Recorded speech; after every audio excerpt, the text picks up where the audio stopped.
Greetings, everyone, and welcome to another episode of Arena Frontier. We welcome back Zach Keilman once again, and be sure to check on any other program here we have on Gateway Sports. We have new programs on each day, and we're also planning to get more in the near future. Hey, Zach, how you doing this evening? I'm doing good, man. There's a lot of stuff going on right now in the space. New year, late January. That means we're really starting to see all these leagues kind of gear up for kickoff.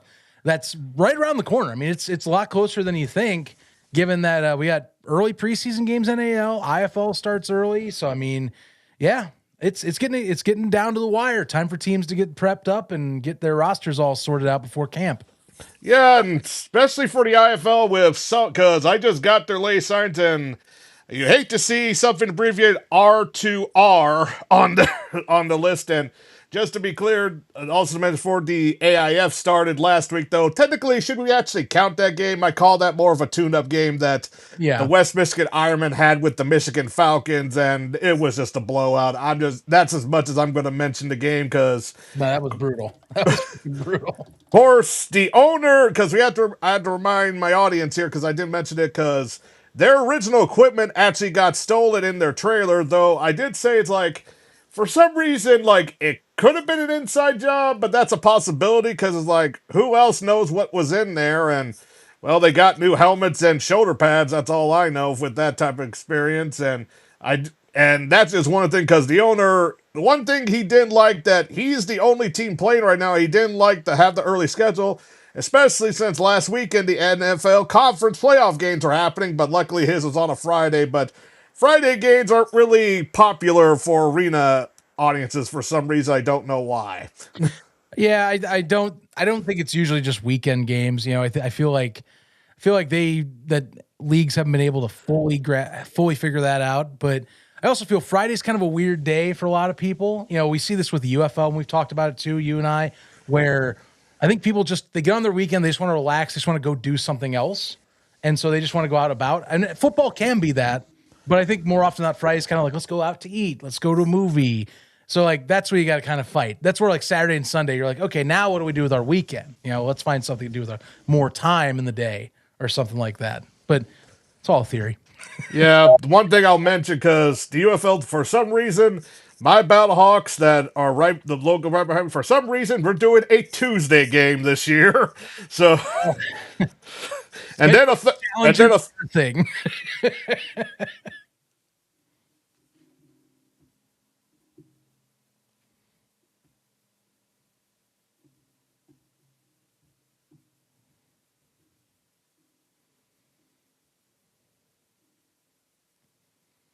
They are a thing.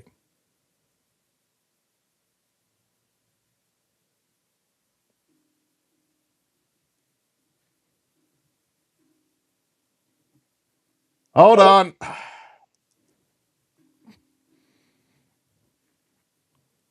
It's all good.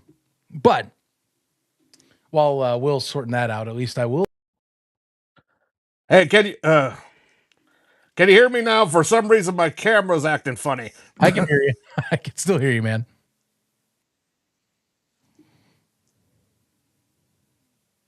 Okay, for some reason, my camera is being kind of weird, so unfortunately, you're only going to see my face like this. Wonders of technology, Zach. Wonders indeed. Yeah, so hold on, maybe I'll find it here. Hold on here. Hold on.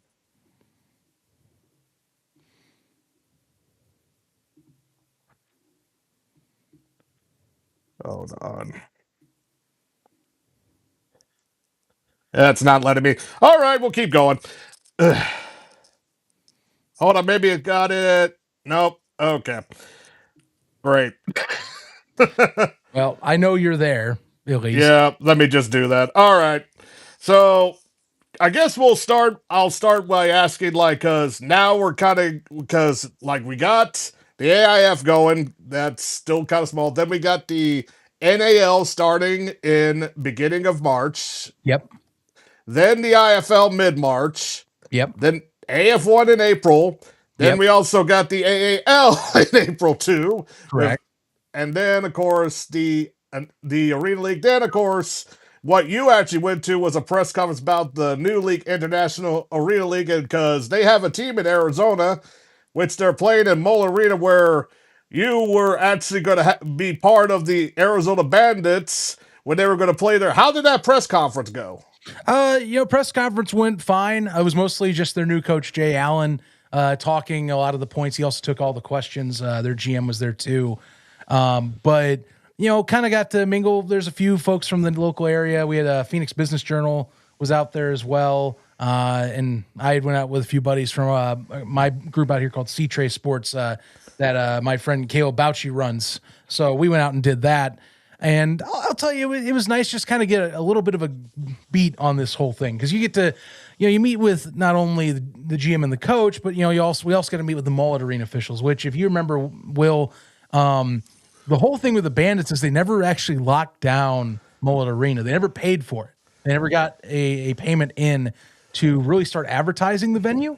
But I got wind earlier in the month that apparently they'd start advertising at Mullet, and sure enough, I got confirmed that apparently they've paid the full year at Mullet Arena, which then I've learned they've gotten, I guess a lot of the arenas have already been paid for the year by the IAL. So that was the fascinating part of this whole thing. Good press conference. It makes me intrigued at best, I would say. I'm still very new leagues and all that. I got to feel this whole thing out, get all the details from people I know, but the fact that the arenas are paid off to start the year is something that you don't often hear with these new leagues, right off the gate. So that it's interesting. It's very interesting to me, Will, that at least the venues are locked down. Yeah, that's one thing that's good to hear. And I will say, International League has been doing a lot more than I've seen other leagues do on their Facebook page. It seems they usually do live on their Facebook. I haven't seen on their X page if they do, and then I don't know if they have a Blue Sky or not, or Instagram. Yeah. Though, Yeah. though I will say, I'm going to mention this for some reason in our little group here on the Instagram world. The International Football Association's Instagram seems to be, for some reason, kind of walking like a zombie lately, especially showing something from practices in December. I'm like, what the? I thought you guys were dead. Right. They do have an X account as well. And they also do have, I don't know if they have Blue Sky per se. I actually don't use Blue Sky much, but I'll have to check. But they go live. I was double checking this day, and I was actually watching today, because apparently they go live Tuesdays and Wednesdays right now. Tuesdays they'll do like Commissioner Dan Lust, and then they'll also have I forget her name, but she's like the fan coordinator, and so they'll go on and do like league updates and stuff like that. And there's been a lot going on. They've all of a sudden, like I said, just 2 weeks ago, they just announced and did press conferences at all 10 of their team locations. So that was something they finalized all 10 teams for this year. They announced the schedule last week and verified that there will be international play. But what isn't going to be the case is that it's not going to be like every week you're going to see them go play like across the pond or whatever. They're going to have very specific times of the year that they will go go across the Atlantic to or from Europe or America, and 3 bye weeks are burnt in for a 15-week schedule for 12 games, which is different than the original 14-game schedule I was given at the press conference. So some stuff was kind of on the fly, but it's been kind of busy. They apparently have just like started throwing a bunch of stuff out, and it's like almost trying to keep up is hard right now. Yeah, because we have to mention the last time you and I talked about this, they were supposed to have like maybe 1 or 2 at least Canadian teams, but that seems Correct. to fall through because, of course, I actually did like that because their logo did look like one of those rock heavy metal vinyl record covers, so I kind of was a little bit disappointed with that. And they did actually address that on their recent stream, or at least they brought it up. I mean, as much as they could. Supposedly, and again, I go with that in the assumption that things might change. You never know. But as long as the league goes next year, they are supposedly going to commit to the Canadian market next year. I guess the deals were not. They claim that we're not able to knock down deals this season, so we'll see. Which actually, they just changed their website. They don't have the Canadian flag listed right now at the moment because they're not in Canada. So, yeah, it supposedly wouldn't be till 2027. Again, time will tell. I got to give benefit somewhat a bit of a doubt in this space, but again, it's a weird thing right now because like I have the leases, but as you'll bring up, I know the contracts are interesting for this in a lot of red flaggy ways for players. It seems. Yeah, let's go with that because on Facebook we have fellow agent Brandy Runyon, who is an agent, a CFL agent, NFL advisor, also a PhD, a sports publicist, researcher, all sorts of stuff, and graduated from Concordia University. And here's what she posted before. She said, since several have asked, my staff and I have only 24 hours with the IAL contract we were sent, so understand we are still turning over stones, getting clarity on some things after talking to a few people, talking to a few legals, and doing our own research. Here's my 24-hour check-in on the new IL League contract. She then says, like, there are some screenshots here, but we'll go with the over here. Number one, contract is fully non-guaranteed. Oh boy. At first glance, players might assume the terminology season contract means it's a safe, stable opportunity. This is not necessarily true. The contract clearly lists that the league or team can release or terminate the player at any time for any reason or no reasons. See sections 4 and 6. Ooh, even for no reason, but once released, the players only owed money they already earned and unpaid, no future monies. There's also no severance, no injury protection, in all caps, no guaranteed minimum weeks. This ultimately means they can discard you for any reason without notice, and you have no financial protection. How do we feel about number one so far? Yeah, and there's a lot to take in from that. I am very much not versed in the contract law per se, but what I've gathered from there's a few things with the wording that I'm thrown off by. In particular, there's been a lot of discussion on the medical side because if those of you that follow this know, workers' compensation is a big deal in arena football. That is one of the largest costs in arena football. Now, there's a few other claims like this about the medical side that they don't cover the medical. I am hoping that means that they're talking about that workers' comp in your state is what you're focusing on, but I don't know how that all works. If that's not the case, which is what a lot of people took it as, then there's a lot of risk in that contract statement, is what it seems like. And so that's where I think a lot of people take it back is with that. The termination part, I don't 100% fully know because, again, my understanding is that a lot of the football contracts, you can kind of be terminated anyway without paid afterward. I don't think arena contracts are very, to me, they've never really been a very guaranteed part of the sport. It's been a week by week basis, it almost seems. So like I reacted to that originally like that. And then the second thought, I have to do some more research, but the medical side of this, Will, is what gets me very much asking a lot of questions. Yeah, that's one of the next one here. It says number two, a big one. No medical insurance. No massive risk, and that's what she said. The card critic said the league does not provide health, medical, disability, or accident insurance of any kind. That means any injury, including game injury, is the player's financial responsibility. Trainings provided by the league are only for operational purpose only, not for care, and they put care in quotes. The players also signs an extremely broad injury release and assumption of risk. Oh, yeah. To me, this sounds like you're signing a contract to work at a mining operation, to be quite honest. And she gives an example: if you tear your ACL, have a concussion, break a bone, or worse than a previous injury, you pay out of pocket. And she also states, I have had hundreds of clients who paid in arenas that were compensated anywhere between 200 to 550 per game that still had teams that provide workers' comp and medical to their athletes. As league claims payouts of 1K to plus 1K win bonuses that isn't going to carry insurance really raises flags for me. And it should. Oh, yeah.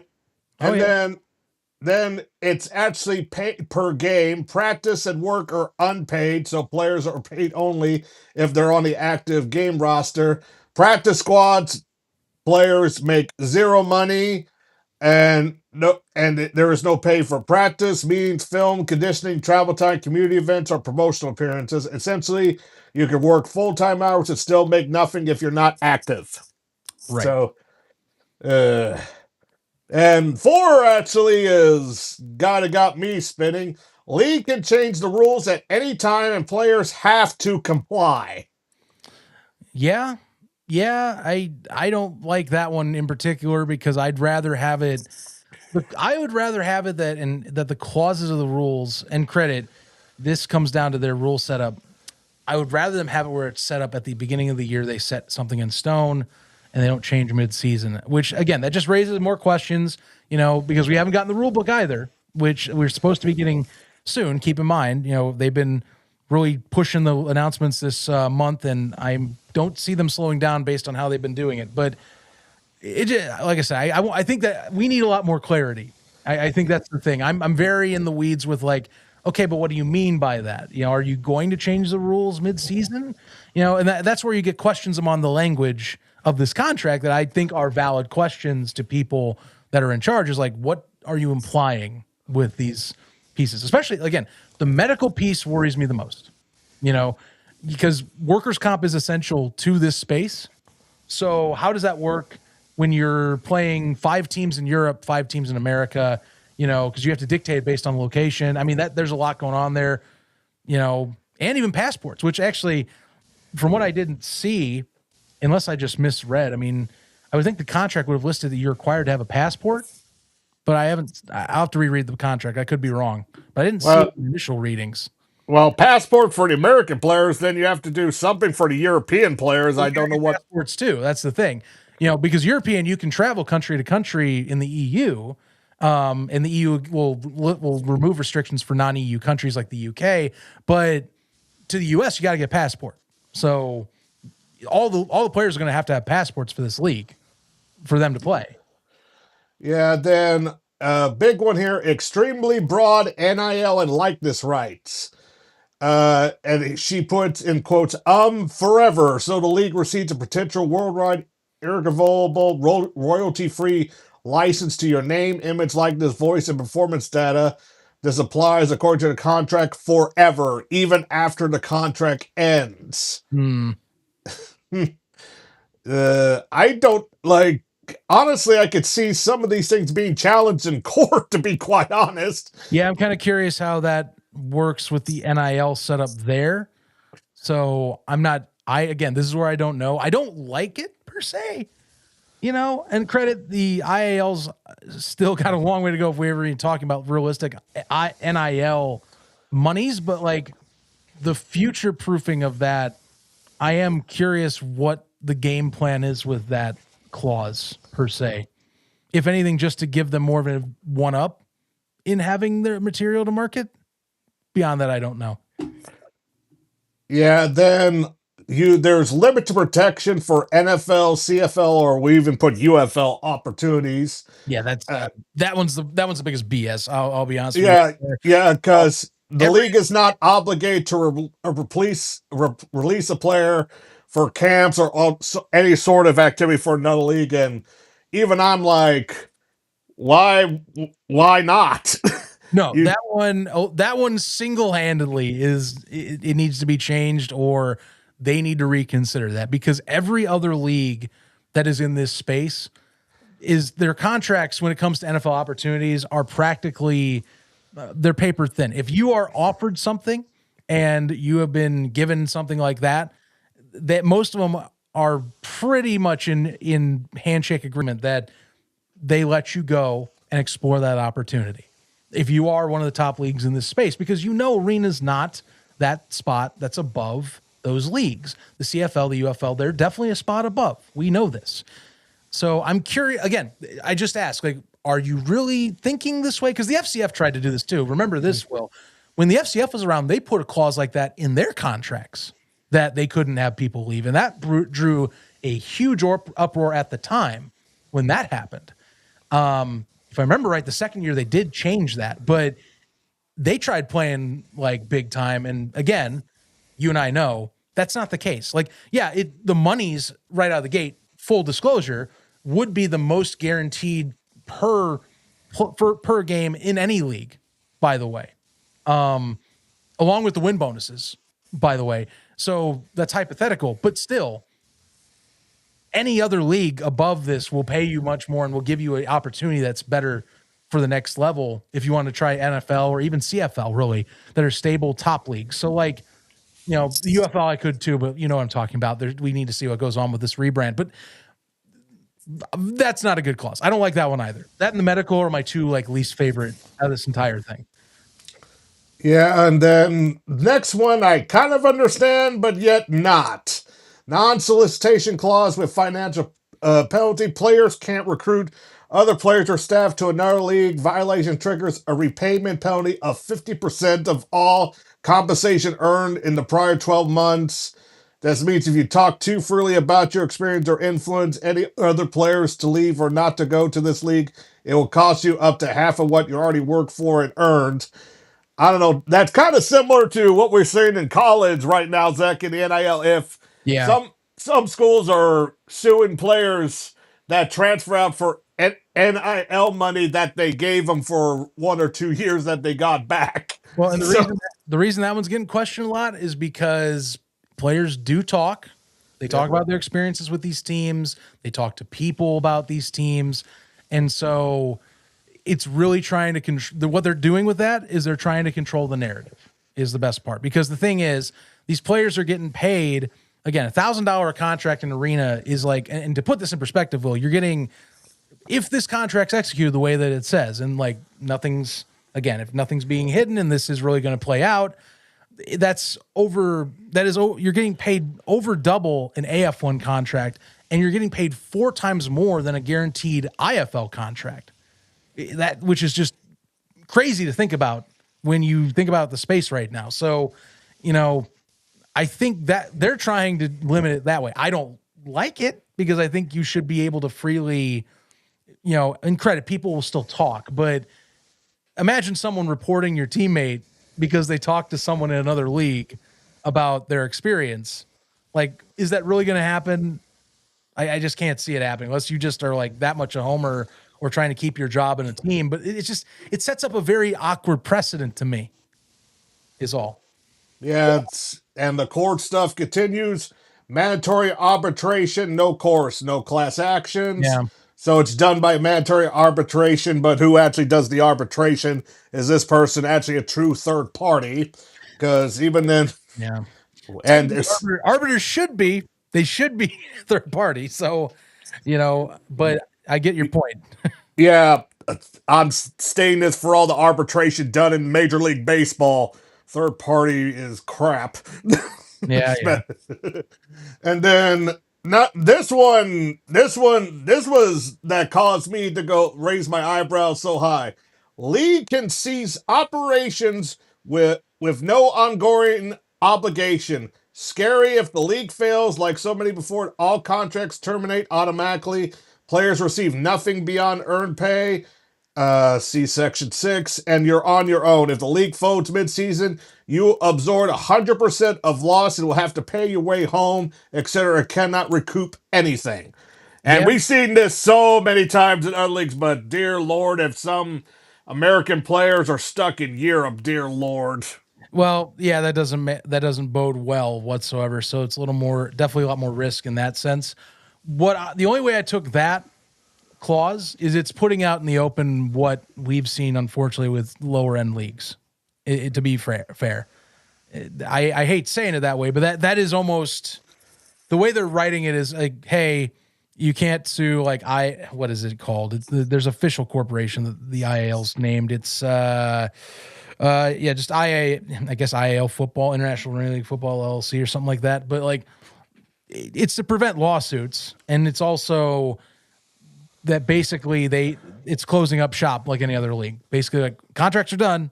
Every league does this, sadly, but it's weird. It's just weird seeing it out in the open like that for the most part, But yeah, that's one thing with single entity there, Will, is that if they close, they all close.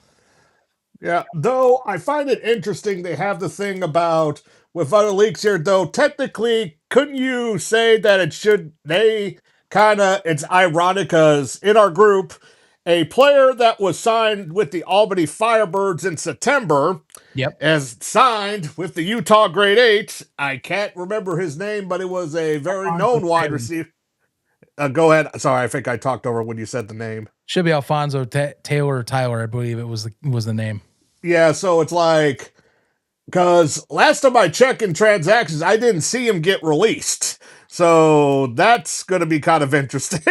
Yeah, I mean, likely for those that don't know this, or if you need a little spin, a lot of those suspension indefinites that usually happen with leagues, if you like go on like the AF1 or IFL websites, they're generally because a player, for the most part, a lot more often than not, the player jumps to another league after signing a contract. So they basically penalize them saying, okay, well, you can't return until we clear you. Usually they do, but it's just kind of a formality usually. So usually it just means you jump ship. And credit, the AF1 did post transactions today, and they have not posted that he is suspended yet. There's a different player, Ahmad Butler, that's suspended, which again makes me curious if that's based on the IAL. But if you've noticed here, Will, at least Arizona, the team I'm following closest, they actually have started poaching IFL guys. So it's interesting because again, the money, if you're just reading the money portion on paper, the players, I can see why some players are like, oh, $1,000 a game, I get to travel, and if I win, I get a bonus of another 1,000. So I could possibly make on a good team 24, like upwards of like 20K in a season if I'm making a really good year, in theory. But yeah, I mean, in practice, we're gonna have to find out, and that's the thing I think you're gonna keep getting questions on until this thing really hits the field and plays a whole year. Because I mean, there's so much hypotheticals. They did a better job explaining the international travel and stuff. The contract's still to me weird, and again, that's a lot of money for arena right now. Is that like guaranteeing 1,000? By the way, so I don't know if that can go up if teams can charge more or whatnot, but like the base being 1,000 is pretty eye popping in itself. Yeah, I'm still interested to see with the International Relay League how the European sports fans get to it. Like, I know I've seen a few reels and like stories that say, "Hey, this is what arena football is." It seemed kind of interesting because if I'm thinking though, like football fans could be attracted, but honestly, I think the rugby fans in Europe would be attracted to the arena football that we have here in the States. Yeah. Well, yeah, I definitely would say that. I've actually met a few rugby fans recently online, so like I'm getting more involved with them, and I watch some at my job. But it's interesting because like you watch these live streams they're doing on, like I'll watch the Tuesday ones because I want to get Commissioner Lust on, and I want to see what he says and all that. And apparently they have pretty big contingent in Dusseldorf right now, which I mean, given the Rhine Fire doing well, not totally shocked, but at least they're getting some. Like German teams, I imagine definitely is the case. But yeah, I'm curious too. Like UK and like Glasgow, I'm wondering how that'll play out. Switzerland, especially Zurich. Yeah, I have no basis on what the football scene in Switzerland's like whatsoever. yeah. Just to give a review, because also a late states team did come in once that Canadian team went there, which that of course was the Pennsylvania Benjamins, though it gave me some Arizona Bandits vibes on how the logo looked. Right. It just that the skull, instead of like the cowboy hat, it's the colonial hat and wig on there, and the colors of the Arizona Bandits. I was glad to see the only thing I'll say about the Benjamins is I thought Greg Funario was done in the space. If for those that don't remember, maybe you don't remember, Will, he was the guy who was running the West Virginia Rough Riders. Yeah, It was supposed to be an NAL team. COVID kind of messed that stuff up, and then they backed out and they couldn't do the team anymore. He's been kind of in the background, but I was shocked to see him come up all of a sudden out of the blue, putting a team in Reading, Pennsylvania. So very fascinated what that does. And again, that deal's also apparently done. They already locked that one in. So, he at least is experienced in the space. I'll give him that. He's one of the more experienced that's in the space in terms of like one of the owner GM types or like coaching per se. Oh yeah, I remember the Rough Riders. I can't remember which season, but there was a season that they probably had the best offensive line in all the arena leagues that one year Yeah. because no one could get past them. I think you know what I'm talking about. Well, and it's even funnier too. Like you talk about because they won a championship, I think in 2020. Or wait, no, 2019. They won a championship in the AAL, Yeah. and they actually had. I'm not kidding you. So it's funny. Greg's going to be heading up the Benjamins, but then Mook Zimmerman. They call him Hollywood on the stream, is because that's his nickname. But Mook Zimmerman, the head coach at the time, he's heading up the Las Vegas team over there. So it's amazing how this thing goes full circle sometimes. Yeah, just to give an overview of the team names that people don't know. Of course, you got the Arizona Juggernauts, which Zach is going to cover. The Las Vegas Rockers. That's the logo with the neon sign with Rocker going with the devil horns, which actually is a pretty good design. No, that's The cool. Cincinnati Slingers, Utah Great Bees, Pennsylvania Benjamins, Great hates, man. Great hates. Oh, great. Sorry. It's great. My It, grade eight. for what? My handwriting made it look like a B. I'm sorry. No. And for reference, that's actually a reference to their 8 national parks. So Yeah, that's actually a really cool one. But anyway, continue. Sorry, I just had to say that. I know. My brother's going to hurt me for that because he's been doing a lot of national park traveling. So, Zurich Ibex, that one's hard because how to pronounce the way that's Yeah, spelled. that was correct. Stuttgart, go ahead. That was correct, though. You did good. Okay. Yeah. Stuttgart Stallions. There's always a Stallions there or a common name somewhere in every arena league. England Eruptors.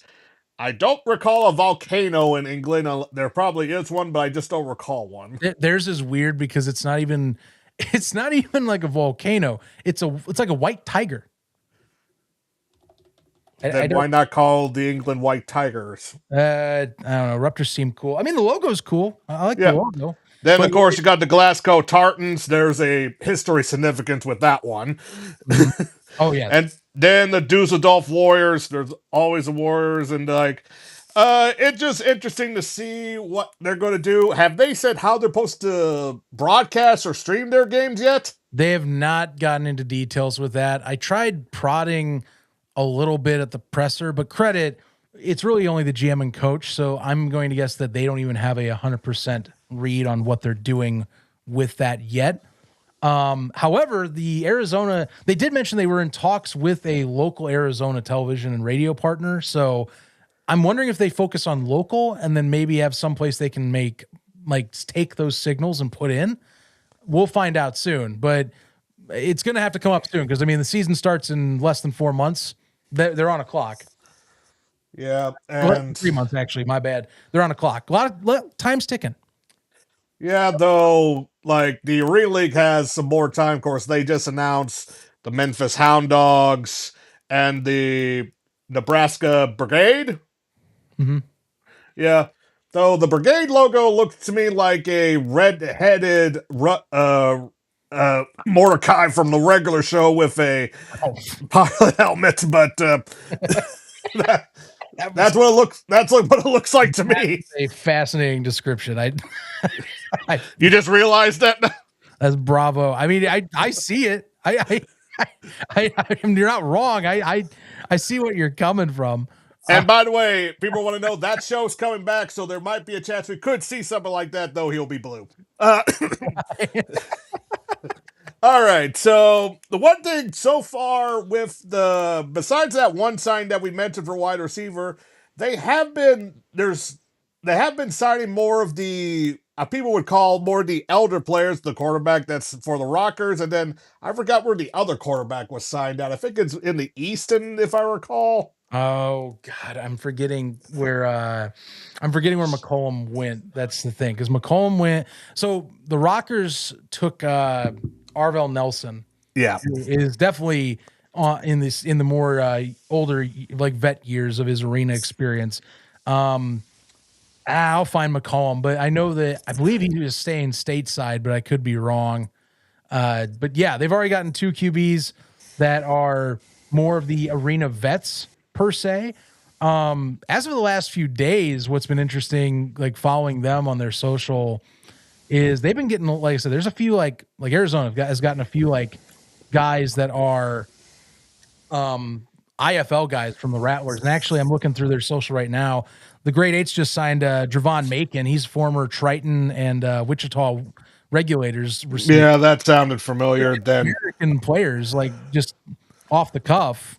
It's interesting. Like even another one here, Jacoby Smith, who was with the West yeah, Warbirds, or well, wasn't Warbirds for fact, or was Warbirds. Sorry, I'm thinking something else. But he was with them. He's with Cincinnati now. But they're getting players. It's interesting. So like they are getting names now. There are a few trickling in. Now you're starting to see names kind of in the American side that are pretty familiar in this space. European side, not so much, but I think they're going to lean more on the local talent, if that makes more sense. So, and they've been talking that up too. Apparently, they want to be locally sourced on the European side a lot more. So we'll see how that goes. yeah. One thing though, like you said, we'll talk Arena Football One. The latest transactions, and I have it here.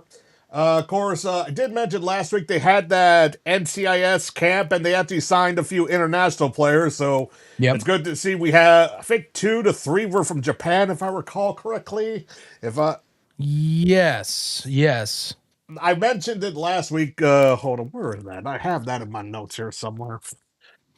Yeah, I know And National Scouting Combine. I don't remember the names, but you are right. They did sign. there were 2 that were Japan. Either they signed to the same team. I know that Nashville signed a quarterback from there. So, but they also did sign. Well, they did just sign another quarterback. Of course, we'll mention that with the IFL because he got suspended there. Obvious reasons, but yes. Yeah, so the latest one for AF1, you got Nashville signed Shad Dabney from Western Carolina, defensive back.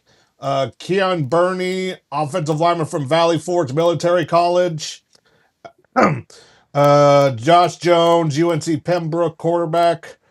Let's see, Michigan Arsenal signed Jalen Jackson, defensive end from Georgia Southern.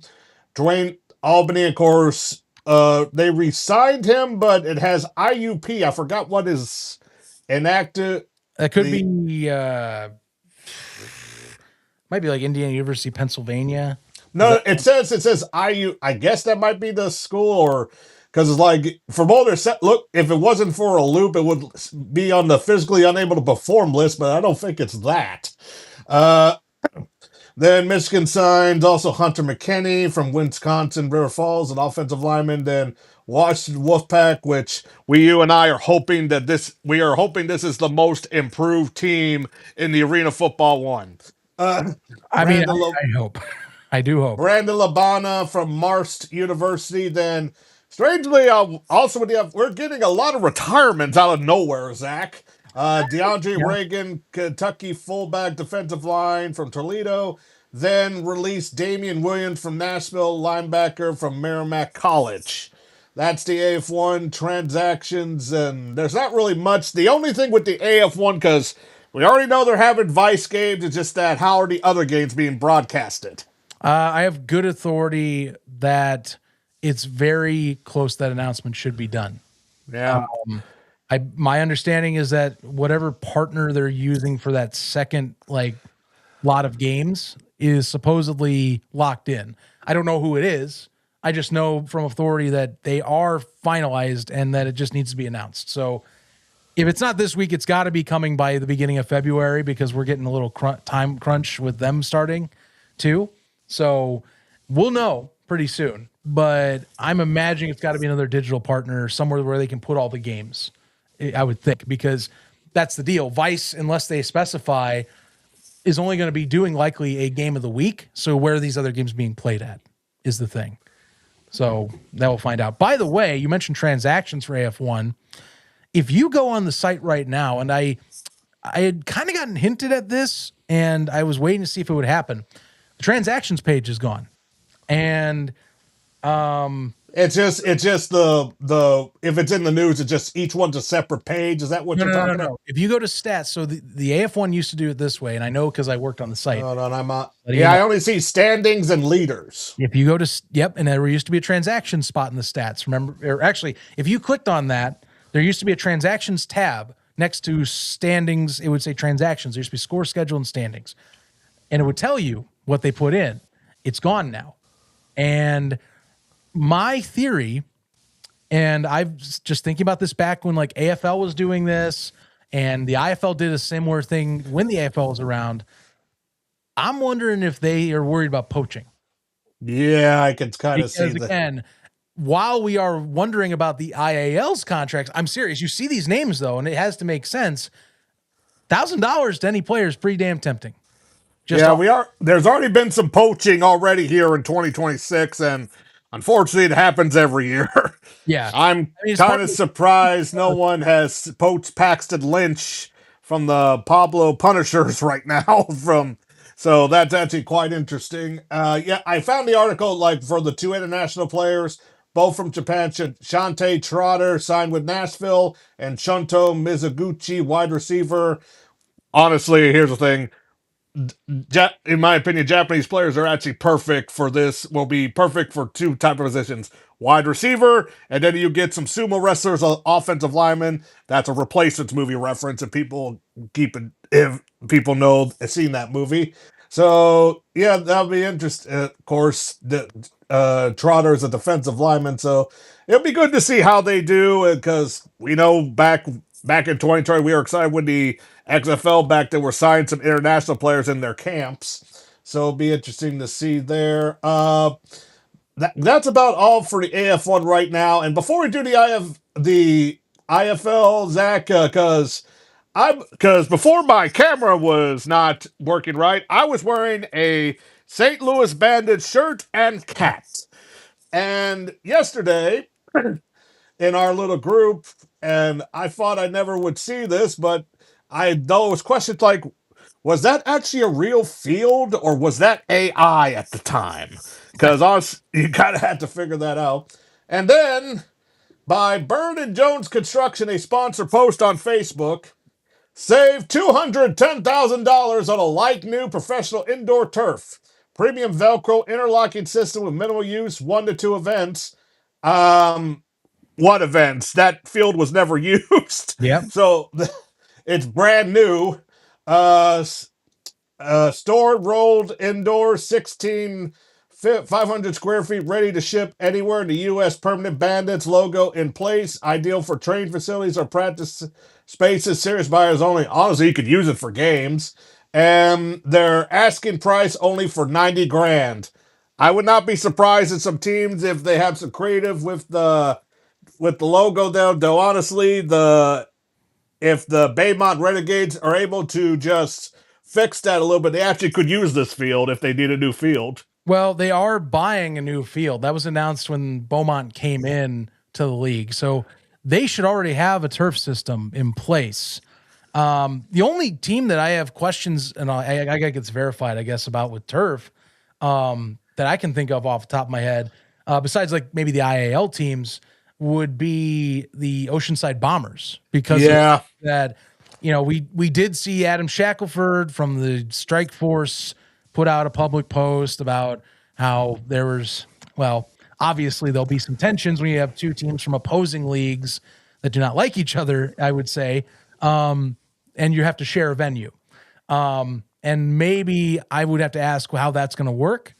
Beyond that, I mean, some teams could always use a new set of turf. You know, it looks brand spanking new, it's an interlocking system. It's just the cost is going to be a big deal because buying new turf is no small feat. That is if you got some money lying around and you are okay with losing some chunk on a year from that. So, yeah. Yeah, and like you, when I told you about this earlier, like I'm surprised this was still not sold yet, though. Seeing how, because I have to remind people, this was the last team in St. Louis. They were going. I forgot what league they were joining. They were going to rebrand the St. Charles Bandits instead of St. Oh, Louis. I want It's to a league that no say, longer plays. I think they only had one season. I think I'm trying to remember which one it was. I don't think it was I think it was maybe the AIFA. If I had to take a guess off the top of my I head. know they were trying to get Damon Dash as an investor. He said he was investing, though he has money problems, so I don't know. Well, funny you mentioned, speaking of the St. Charles Bandits, their former head coach is actually one of the head coaches in the IAL. I don't know what team he's on, but I would say do not. I'm saying this from experience because Missouri Baptist University was kind of doing a partnership there. They actually signed some of their former players, and he was on the show for I forgot and he was saying that they were going to play at St. Charles, but then we found out that they were not because during some DMs of not me person but somebody else and found out that they are not. So he basically was lying on that show there. So and that their Facebook page because I was able to tag them. It's Yeah. still operational and showing them doing a practice on that military base that they did. I think it was Scott Air Force Base, I believe. Yes. And actually I am confirming it was the same, it was the AIFA. I thought so. They just didn't play. But yeah, no, Jeff Hunt is I forget which team he's coaching, but he is definitely in the IAL. They had him on for the I think it's the Eruptors actually, if I remember right. Huh. Because he was on for the schedule announcement. They did every coach from the IAL during the schedule release event, and he was definitely on. He was having audio problems. That's why I remember he for sure because he was having issues with like talking on there. But yeah, just thought for anyone who's curious, he's one of the 10 coaches in the IAL. Yeah, I just be cautious about what he says. I'll just say that because he told a lot of lies on those many episodes of that show, partnering with Missouri Baptist University, and those people on that show were not too happy, Mm-hmm. especially the local player that signed for them. Yeah. So, so and that was just disappointing. So about that, and then let's see here. I guess we'll go with the IFL here just to uh because let me just go with their transactions that they did just now, and it's kind of weird on their transaction page. They don't do it, but I wish it was a little bit more organized. They just go by team, then a player, team, then a player, then another team, then the team before that, and a player because of the dates. Yeah. Kind of wish it was more organized, but I digressed here. I'll just read here. Green Bay Blizzard signed quarterback Demlin Brown, then released offensive line Devin Johnson. Jacksonville Sharks signed defensive back John Huggins, then defensive back Shrine Battle got released because he's going to the CFL. Signed running back wide receiver Kevin Davis Jr. Sorry. San Diego Strike Force signed offensive lineman Christopher Atkinson, and then refused to report defensive back Edward McClendon. It's just like, why did you even bother to sign if you're going to refuse to report to camp? Or Those are always weird. Sometimes it's second guess. Sometimes it's family. I never can be 100% on that, but it is one of those that looks awkward at first glance. and then here's something for some reason looks like baseball to me. Fisher's Freight trade defend got a trade. They got defensive back Cornell Jones, while Vegas got future considerations. It's like, what future considerations My is favorite it for arena team? Like money, a player. It's just like what? It's like you don't know what do they want. my favorite transaction is for considerations. Just because Yeah. it's just like the cash offer. You never really understand what's getting sent, but yeah, it is what it is. Yeah, like just say cash or something. But at least in the Major League Baseball, unfortunately, the St. Louis Cardinals trade Nolan Arenado, and they're trading and also sending them cash as well. So, yeah, got to remember that whole thing you learned from Moneyball, the movie and the book. Then they also signed a restricted free agent from Tulsa, linebacker Trent Tatum.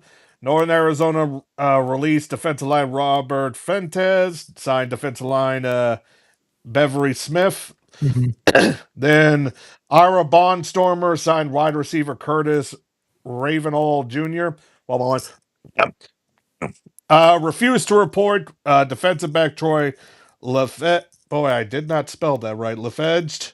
Retired defensive back Isaiah Smith. Then here we go. From the Tulsa Oilers, they suspended quarterback Josh Jones because he signed with the Nashville in the AF1. Oh yeah. So then San Antonio signed offensive lineman Kobe Williams, then released kicker Dylan Fedor, released DJ Stuckley, and then did I can't recall if it's either refused to report or something here on defensive back Marcus Floyd. Marcus Floyd? It says, yeah, for San Antonio Gunslingers. Let me. No, that says restricted free agent. It's Oh yeah, RFA. restricted free agent. Oh, So originally it was for Orlando, but Orlando probably didn't want to re-sign him. So yeah. So yeah, then the only thing they didn't have because I think I saw the Massachusetts Pirates signing someone with someone's last name of a weekday, if I remember correctly. no, that is not a signing. That is a player that is moving on to the Oh, UFL. That's I gotcha. Smoke Monday is what the name is the name. Gotcha. Let's see then. Quad City suspended running back Jarvis Burnett. Release. Did they? Cody release Cody Bollig. Sign offensive line Lionel Whittingham. Sign defensive back Caleb Coleman and sign kicker Jan Bogdan. Some of these here, Lord, some of these names are hard to pronounce. Some of these because I never really heard them before. Well, So yeah, yeah. and then the biggest thing that came with from the IFL is that they signed their like third party ticket reseller partner of Fan Cave. The Indoor Football League is proud to announce Fan Cave Tickets as the official ticket reseller partner of the IFL, designating Fan Cave Tickets as the exclusive ticket resale marketplace for IFL games. This partnership provides IFL fans with a trusted league approved destination to buy and resell tickets with confidence. Interesting phrase there, while expanding access to the fast paced, high journey experience of the Major League of Indoor Football. Fan Cave aligns perfectly with how our fans engage with the league, said Jared Widman, president of the IFL Business Division. They understand our teams, our fans, and the importance of a seamless, reliable ticket marketplace. This partnership reflects our shared commitment to elevating the IFL fan experience. As the only authorized resale platform, the IFL Fan Cave will serve as the centralized hub for secondary ticket access throughout the season. Beginning opening week, the league will also feature weekly in-season promotions, directing fans to Fan Cave for official ticket resale opportunities. Saying from the Fan Cave founder, yeah, a lot of different leagues are doing their own thing when it comes to reselling their tickets. Because I think they probably get more of the fee things rather than putting it on Ticketmaster. Though I kind of expect pretty soon, hopefully, they might break up them and Live Nation because that deal should not happen decades ago. Yeah. I mean, I wish that hadn't happened. What a lot has changed is mostly about the fees, the culture around it, where it's about show the fees up front and give the with fee price instead of being here's a price to get you in and then we slam you with a bunch of fees on the opposite side, which thank God that's changed because I used to hate that a lot. And it seems like all the providers now give you an upfront price instead. And for this, I think that's pretty much the case. Is I think they're looking for a way maybe to possibly capitalize on the secondary market, or just at least have another partner in their pocket that gives them a little more professional viability. The big thing Fan Cave Tickets does, and this is where this connection comes from. I was curious, where do they find them? And sure enough, they're a big ECHL hockey reseller. Ah, So okay, yeah. if you know the IFL and you got it right away, IFL is heavily invested now with ECHL owners. It just makes a lot of sense. Well, it's not. That is new because back with the old Arena Football League, a lot of NHL owners were involved with that. Heck, the Blues actually did. The Blues owners at the time did own the St. Louis Stampede back in the mid 90s. So it Mm-hmm. made sense at the time. So I wouldn't be surprised. Plus, if you own the arena and do multiple events, you earn more revenue that way. That's how it goes. And now it's just how it is. You're trying to make money off in many different spaces in one area. On a user note, by the way, just messing with this, it's definitely a less intuitive website that they are partnering with, but at least it's a start. So I'll give it that. Yeah, because we already know the other like big third party, of course, outside Ticketmaster. Though I recommend not getting the resold ones there because, frankly, I see it better on StubHub. Then you got SeatGeek, and then there Yeah. seems to be another ticket provider that shows up every like 4 to 5 months. The real lesson is just learn to shop around. You know, Yeah, that's what I would do. yeah, because like you just don't know what's going to happen, and plus, a lot of people just they're probably doing this so you don't have to deal with bots or sorts of because that's still the biggest problem when it comes to Mhm. tickets. No matter if it's sport, concerts, or anything, except of course if it's from a local venue, I don't really see the point why they would do a bots or anything like that. Right.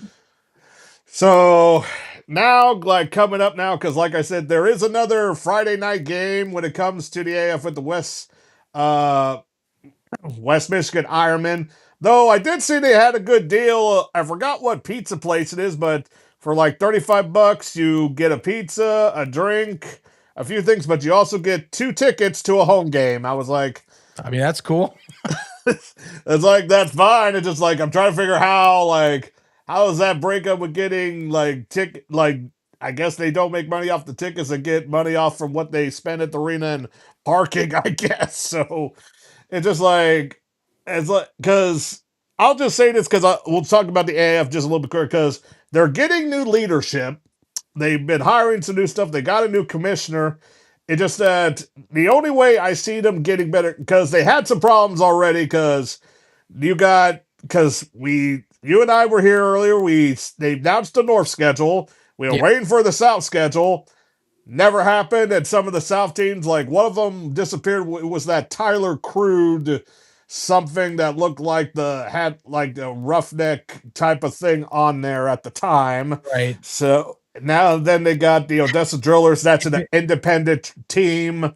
I, The new one that I mentioned, then they announced an expansion team, which I forgot. I know it's purple. I have it here somewhere. I'll tell you, Will, if it wasn't for the fact that the Miners and the Lions were in the AAL, I would not be paying attention to the AAL. Uh, I don't mean to be rude, but you know me, certain levels I don't have the energy to follow. this is the AAF, the AL, AAF. the AIF. I'm sorry. Okay, that's what threw me off. I thought you were talking AAL. No, AIF. The AAL, the only thing I will say is that people confused the AAL and the AAL2. They even had a post about it, Yes. which I kind of thought was kind of funny. I was like, you guys couldn't tell the difference? It's the only league that is trying to run a minor league right now. And cool. I mean, for nostalgia purposes with like AFL with AF2 and all, that's fine, but there's no league that should be able to manage that at a higher level anyway. So you're better off just making one big league at that point.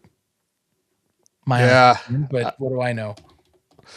Yeah, I don't know. That just was just odd. Like we're hoping because I did see that the miners did do some. Hey, welcome back, this player and this player. Just that. Okay. Well, the big news from there is Coach Resignalo. He's moving to Sioux City. He resigned as head coach for the Wheeling team, the Wheeling Miners, and he was signed up for the Sioux City Bandits. That was a big name that moved. Yep.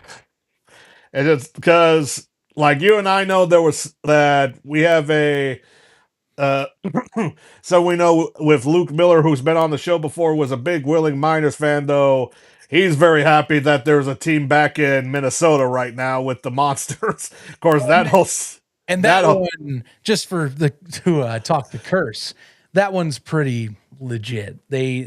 I'm actually really excited to see what they do in Duluth, and yeah. they've only gotten better since coming in. It seems more partners. They're putting a bunch of billboards and everything around the city. They moved up to Amsoil Arena, which is the premier arena in Duluth, where the college hockey team plays. So that's a good one to be a fan of right now.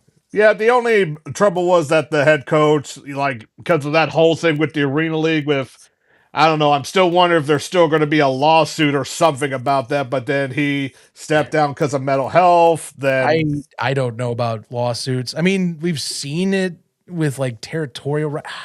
This reminds me of the AFL with I'm that. talking more like defamation because that was something he talked about on that one post that happened a few months ago. The former head coach of the Oh, Minnesota. yeah, Yes. yeah. It does make. I mean, anything can happen in this space. I've seen everything and anything. Will you have too? So I Oh, mean, yeah. you can never leave it Tomorrow. to chance, but I would hope it doesn't come to that because these teams move and go to and from so easily anymore that I don't know. I don't know. Hard to tell. Yes. Speaking of move, because the Armorella Dusters announced, and a lot of their fans on their Facebook page was kind of confused because Yeah. now they are formerly Armorella Dusters are moving to Louisiana, becoming the Bayou Bucks. Bayou Bucks.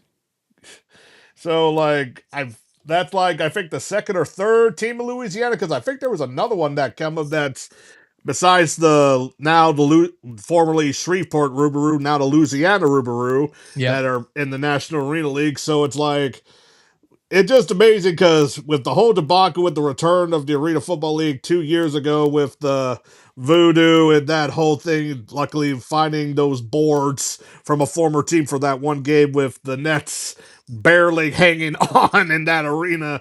Dear Lord, that feels so long time ago, Zach. Yeah, I know. It feels like a lifetime ago because it's just the world of this space moves so fast paced. You don't have time to always keep up or kind of process it all. But yeah, I mean, sounds like they might have another team down in Louisiana, which, there's been some talk in the background on what league that could be for. And well, we have theories, but I wouldn't say I'm confident which one yet. But we do know that Shreveport's got a team up, or Louisiana has got a team in Shreveport. And if you want to talk another one that's close by, Beaumont's on the edge of Louisiana and Texas. So we'll see. And then it seems like every other week a Texas arena team comes into existence for some reason. Always Texas. Always, there's like 6 of them now. Yeah, like Which is only like there's 2 of them that I really only care about because the others are in such a smaller bracket anyway. Yeah. And then Albany is just waiting for some more teams coming in from the original 13 colonies, dear Lord. I just like they're the only team that's off in an island. Florida, they got some more teams though. It still amazes me that I never expected a year ago from now that the Massachusetts Pirates moved to Orlando, which it's like, well, you're taking over from the Orlando Predators, and even though it's kind of, I didn't like how they went the way out, that's still better than the previous owner. That was the Orlando Predators. Yeah. Yeah. And then before we go, Zach, one thing we'll mention here because some things have happened because when it comes to the indoor football leagues streaming deal a little bit with the partner FanDuel Sports because this has to be mentioned because we were kind of wondering if this deal was still going to be around because unfortunately the FanDuel they're supposed to be sold but they're still up for sale and as far as I know, I haven't seen any news. They have been sold, and they actually lost their partnerships with the rest of their Major League Baseball teams. So, including yours truly, St. Louis Cardinals. Luckily, Zach's Cubs have their own network, which will still be running like the Yankees with their own network because the team owns it. So, like, are we still concerned about that? Because they have that, but they still have the thing with Yahoo Sports. No, because they apparently reaffirmed that they are going to be doing. And shout out to Trey from Off the Wall, who actually did a show with Jason Whitman, who is heading up business operations for the IFL, and also Brent Stover, who is heading up the broadcast operations. They confirmed that they are moving from the cable network, any of those broadcasts, to the FAST channel that is already available. So that part of it was they want more access, which there was a big complaint about access last year because of the IFL network, which we still have no idea what the IFL network is going to be doing this year, by the way. And then part of it was, I think, signals that the FanDuel Sports Network's dead in terms of the cable. I feel like it is dead as a door, and I think that reiterates it along with the MLB deals and all the other stuff. This was just a safe move for all parties to do that.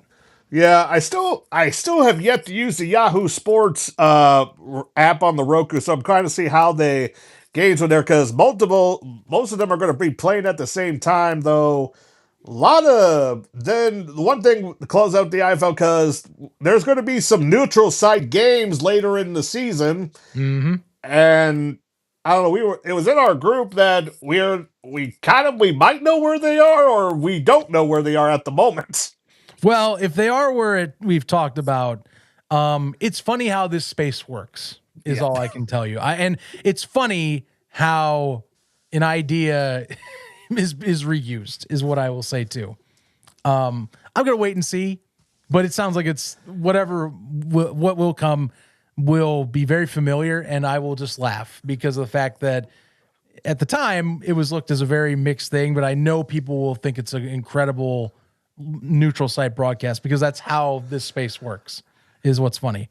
So Yeah, we could get another brawl at the mall. Who knows? who knows? Who knows? I will say, if St. Charles Family Arena is available, I say try there in St. Louis if they want to get in that market because we're still open. Oh yeah. You And never know. yeah, Hey, it'll be maybe if they maybe if a team does go there, they can just get a discount or the field included. because because I don't know, like the biggest question when it comes to the IFL for teams is will we see the the Bay Area Panthers again? Because they just suspended operations and Marshawn tried to get that team working in that Bay Area so badly. Mhm. So I don't know. We'll have to see and interested to see, like, before we go, interested with the National Arena League, how, because remember, some teams in the National Arena League is also in the IFL. Multiple, of course, now this would be adding the Juggernauts out to 1, 2, 3, 4, 5 arena teams in Arizona. As long as the Juggernauts play, then yeah, that would be five. It's the capital of arena football, and I'm talking. And yes, while Texas has more, it's the capital of the bigger stuff, is what I will put it. So And also, also, the oh, so longest go ahead. running arena football team in existence in the Rattlers exists out here. So that staple gets added on too. And we also have to mention that the Billings Mustangs, formerly of the AF1, that team is for sale. So Yeah, I mean they're gonna figure it out. Steve, it sounds like from what I've gathered, Steve Titus is still very involved. I just think they didn't want to deal with having to figure this stuff out in terms of while also trying to like build up the league for a year or two. We'll see. I mean, selling teams in arena is not a one-to-one science. It's a challenge, and you have to really sell your team to get stuff. But I am imagining that those talks hopefully will happen throughout the season, that they try and move something in the right direction to relocate the team or sell the team. yeah, we'll just have to see and whoever's interested. So that will do it us for this evening. Just a reminder, if anyone's interested, I will probably share the stream, though AIF is so last minute on their streams. It's more likely going to be on their West Michigan Ironman Facebook page, but it could be on that YouTube local media thing that there was on last year, because either it was on both or one or the other, but they don't give out the link until like less than an hour from the game, Zach. It's like, I was hoping for some improvement, but it's still like you're still doing the same thing. Mm-hmm. Oh yeah. So thank you all for joining us this evening. Be back here next week with probably a few. Knowing arena football, there's probably going to be some big or low announcement that has some high consequence. Heck, maybe a new league will be formed again. So thank you everyone for joining us here. Me and Zach here on Arena Frontier on Gateway Sports. Be sure to check out our other programming here on Gateway Sports. See you all next week.